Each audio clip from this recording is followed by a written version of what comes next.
Bom dia, são 8h15, quarta-feira, 8 de abril. Esta é a TV Senado. Eu sou André Ricardo e você está assistindo ao Senado Agora. A Comissão de Infraestrutura realiza daqui a pouco a audiência pública com o ministro de Minas e Energia, Eduardo Braga.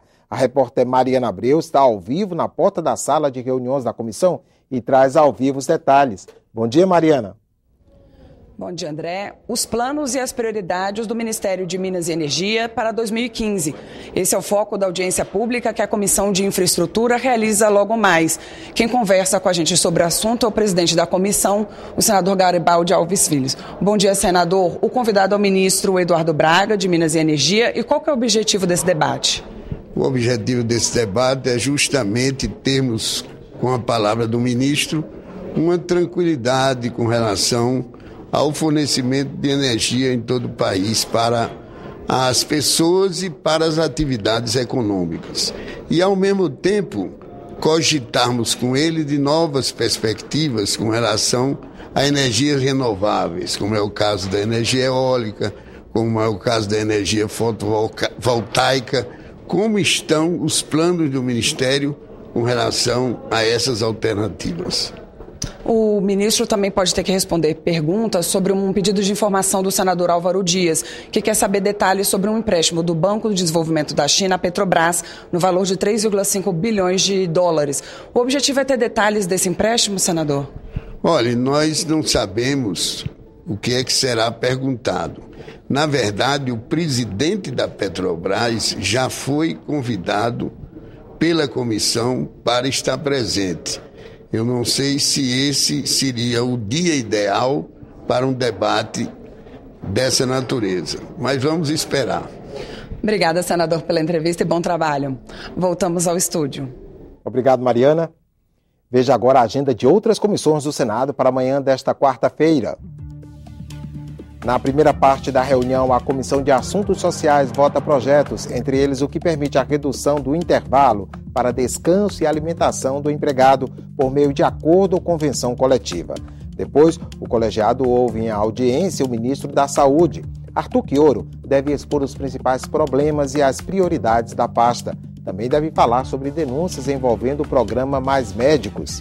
Audiência pública na Comissão de Desenvolvimento Regional e Turismo com o superintendente da SUDENE, José Márcio de Medeiros Maia, para debater as ações de promoção do desenvolvimento regional efetuadas pelo órgão, bem como as perspectivas de investimentos para os próximos 4 anos. Depois, os senadores examinam projetos. Entre eles está o que quer acabar com a participação do Instituto Nacional de Colonização e Reforma Agrária, INCRA, no parcelamento do solo urbano. A Comissão de Educação vai fazer a partir de hoje um ciclo de audiências públicas sobre o financiamento do ensino básico. O primeiro debate será sobre o Fundeb, o Fundo de Manutenção e Desenvolvimento da Educação Básica.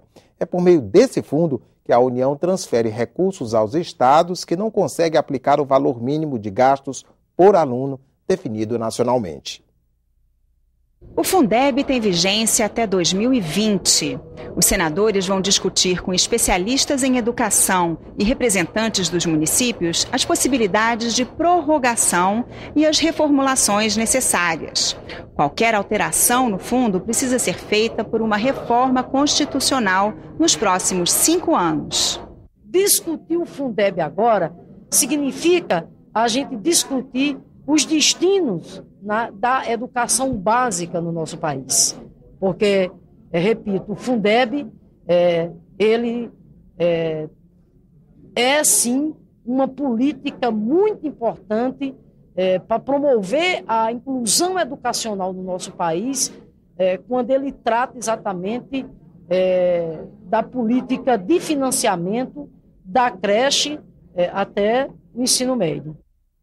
O plenário aprovou uma regra para legalizar incentivos fiscais que governos estaduais oferecem a empresas e que foram questionados na Justiça. O projeto é para confirmar incentivos fiscais concedidos a empresas pelos governadores. O benefício vale para as reduções de ICMS autorizadas sem o aval do CONFAZ, o conselho que reúne os 27 secretários de Fazenda do país. O texto beneficia principalmente os estados menos industrializados. O empresário não faz favor para ninguém. Quando ele se instala num estado, é porque ele tem um benefício grande.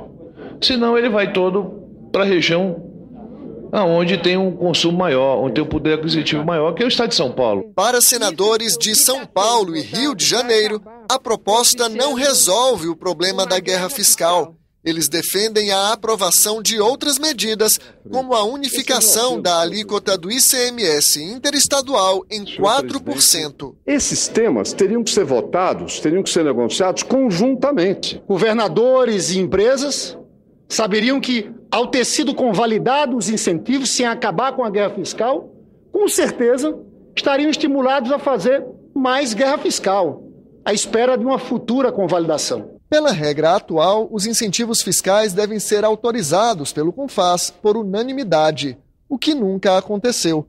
O projeto do Senado prevê uma nova regra. No caso de benefícios já concedidos, o Conselho pode confirmar as reduções de ICMS por 2/3 dos membros. E, além disso, é necessário o apoio de pelo menos 1/3 dos estados de cada região do país. O relatório que chegou ao plenário era do senador Luiz Henrique, mas os parlamentares aprovaram um requerimento para que a Comissão de Assuntos Econômicos fosse novamente ouvida sobre a proposta. Como o projeto estava em regime de urgência, o relatório foi apresentado em plenário pelo senador Romero Jucá. Ele manteve o texto original, mas acolheu uma sugestão do senador Ricardo Ferraço. Empresas do setor de comércio, já beneficiadas com a redução do ICMS, vão manter um incentivo por pelo menos 5 anos. A medida beneficia as distribuidoras. Nós tomamos o cuidado, inclusive aqui, de deixar claro que o beneficiário precisa ser o real remetente da mercadoria para eliminar qualquer possibilidade de passeio de notas fiscais, que é uma atividade criminosa que está devidamente proibido. O projeto segue agora para a Câmara dos Deputados, mas a discussão sobre a guerra fiscal no Senado ainda não acabou. Os outros 2 pontos, que são o projeto de resolução que uniformiza as alíquotas de ICMS e o recurso para o fundo ou para a equalização para os estados sobre a uniformização das alíquotas, essas 2 questões serão votadas em maio, esperando assim o envio do Executivo, do ministro Levi, dos cálculos para fazer o impacto financeiro dessa atividade. O presidente do Senado, Renan Calheiros, elogiou a designação do vice-presidente da República, Michel Temer, para ser o articulador político do governo. Pela liderança que o presidente Michel exerce no partido, pelo cargo de vice-presidente da República e pelo fato de ter sido presidente da Câmara dos Deputados. Ninguém melhor do que o presidente Michel para exercer nesse momento complexo da vida nacional essa tarefa. Matérias que tratam do trânsito e dos direitos do consumidor devem ser analisadas hoje pela Comissão de Constituição e Justiça. O repórter Antônio Machado está na porta da sala de reuniões da comissão e traz ao vivo os detalhes. Antônio, bom dia. Bom dia, André. O primeiro item da pauta é o projeto que cria a figura do principal condutor do veículo. É a pessoa, não necessariamente o proprietário, que dirige o carro com mais frequência.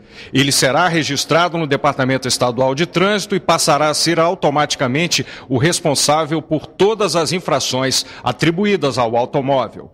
Os senadores podem votar também o projeto que estabelece limites na cobrança da taxa por alteração de voo, a taxa cobrada pelas companhias aéreas.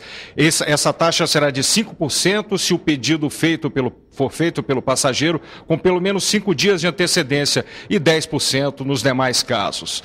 Antes da sessão deliberativa, da reunião deliberativa, os senadores da CCJ vão votar 2 indicações. A do tenente brigadeiro Francisco Joseli Parente Camelo para o Superior Tribunal Militar e a do ministro do Tribunal Superior do Trabalho, Lélio Bentes Correia, para o Conselho Nacional de Justiça. Antes da votação, os indicados serão ouvidos pelos senadores. Voltamos ao estúdio. Obrigado, Antônio. Ficamos por aqui. No decorrer do dia você acompanha outras informações nos boletins do Senado Agora. Enquanto isso, continue assistindo a nossa programação.